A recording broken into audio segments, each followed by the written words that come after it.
Hey guys, Youngblood with you, and I'm going to do a real quick should you buy video on the new Starfarers that have just been released.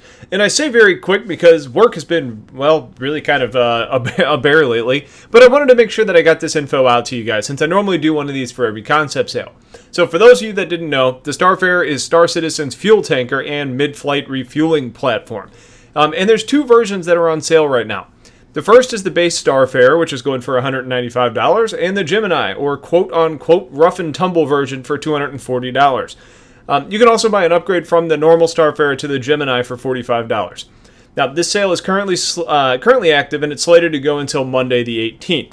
So, what's the difference between the Gemini and the normal Starfarer? Well, mostly that the Gemini sacrifices cargo space, maneuverability, but in exchange it gets reinforced armor, better shielding, and more powerful engines. At least according to the description. Now, when you actually look at the variant matrix, it states that there's no real difference in the engines. So either that's a mistake, like we've seen the stats page been wrong before, or it actually ends up being the same and the description is wrong. I typically go with the description when these things happen. Now, in addition to those aspects, it's going to get better turrets than the normal Starfarer. And what this basically all means is that you can feel more comfortable taking your flying bomb to dangerous areas based on having better armor, better speed, better weapons. In addition, it's got better shields. So one thing that's pretty cool about the Gemini, though, is that it actually is a MISC ship, like we've seen before. But it's had its front nose fuel intake swapped out for an optional missile system, which has been added by Aegis. We also see Aegis adding in more armor. So we'll kind of call the Gemini a MISCus ship, which is kind of a cool hybrid and something that we haven't really seen before. Now, to this point, we've considered the Starfarer to be a pretty singularly focused ship, basically just taking fuel from point A to point B. But it's actually gotten some pretty cool updates since this last round of information that we've got.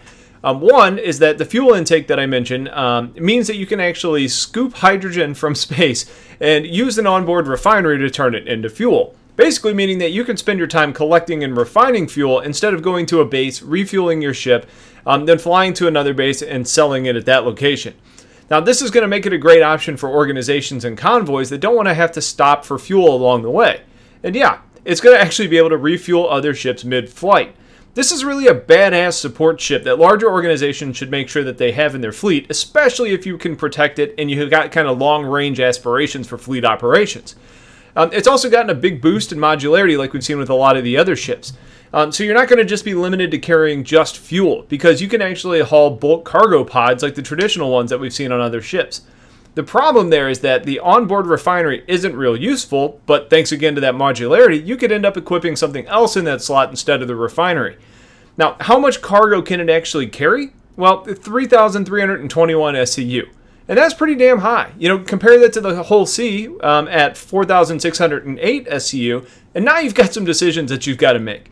Now, it's worth noting that the whole C has around, 6 TR8 engines, while the Starfarer has 3 TR4 engines. So this thing's going to be a real slowpoke. And in addition, the whole series is coming with a whole lot of modularity, pun only a little intended, that, could maybe make it into different things that you wanted. Now, for those of you wondering about the Gemini, it's got 2,488 cargo. At least for the time being. So that's a pretty significant decrease over what you can actually carry on the base Starfarer. Now, some interesting points to mention about the Gemini would be that while the stock Starfarer has size 3 shields, the Gemini has size 4. Now, both of those are actually pretty small for a larger cargo vessel, so I would assume that the armor on both of them is pretty stout, with the Gemini armor handling itself pretty damn well with some upgraded armor. The Gemini also gets the benefit of having a size 7 power plant compared to the size 6 on the base model, though that's probably going to be eaten up pretty quick by the larger shields, the upgraded turrets, and upgraded engines if that ends up being a real thing on this ship. So let's go ahead and try and sum this up. And if you like the idea of making money without spending too much money, then scooping fuel to turn around and sell it might be a cool idea for you. If you're in an organization who doesn't have one or many of these, then it's a huge addition to any fleet, and your commanders are going to love you. Now, if you plan on mostly playing solo, or don't really like doing anything other than essentially cargo or support operations, and this would be your only ship, I would probably pass. If you're not going to be in an organization, I also don't really see this as providing a whole lot of benefit to you. So the ship is more versatile than I expected it to be, but it's still pretty singularly focused overall. So as for the price point, I'd say it's, you know, kind of fair as compared to other ships. I don't think it screams out like, oh my god, this is the deal of a lifetime, but it's also not, you know, like, oh, I don't think this is priced quite right.